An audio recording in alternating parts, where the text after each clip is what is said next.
In 1994, Rwanda burned. But the killing didn't stop when the genocide ended. It only moved. It moved into Congo, and in the shadows, a new war began. One against the Hutu. A war the world refused to see. And at the center of it all stood Bill Clinton. Women, infants, the elderly, millions died. Not just Rwandan Hutu, but Congolese civilians too. Regions like Masisi, Rutshuru, and Nyiragongo, where Hutu made up over 80% of the population, were emptied, burned, and replaced. Kagame later bragged on camera, "We killed them. We wanted to wipe them out." But the world stayed silent. Why would the Clinton administration support this? Because their strategy depended on one thing: making the world believe that only the Tutsi were victims and all Hutu were killers. Using its global influence, the U.S. painted a one-sided picture. Kagame's RPF, which had also committed mass killings, were branded as saviors.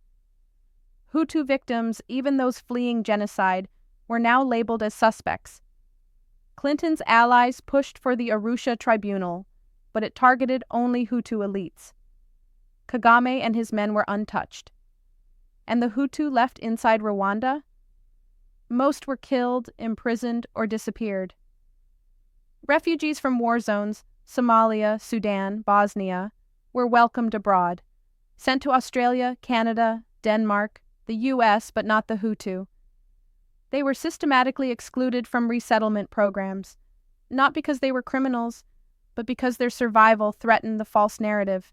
A Hutu survivor could speak, and that was dangerous. Today, the story continues. In eastern Congo, a group called M23 claims to protect Kinyarwanda speakers. But look closer, they operate in majority Hutu regions. They say they defend the Hutu, but in truth, they target them. It's a Trojan horse strategy. Eliminate the Hutu, replace them, and keep the region unstable, forever. The end goal? Total control of Congo's minerals. And the silence of the past. For 30 years, the world has refused to ask the hard questions. Why are millions of Hutus still hunted and killed? Why is there no census in Rwanda? Why does every child learn only one version of history? Bill Clinton once said he regretted not acting during the genocide. But history may not remember him for what he didn't do. It may remember him for what he allowed and what he covered up. Night. At Universe Isanzure, we're not just telling stories. We're unmasking the truth.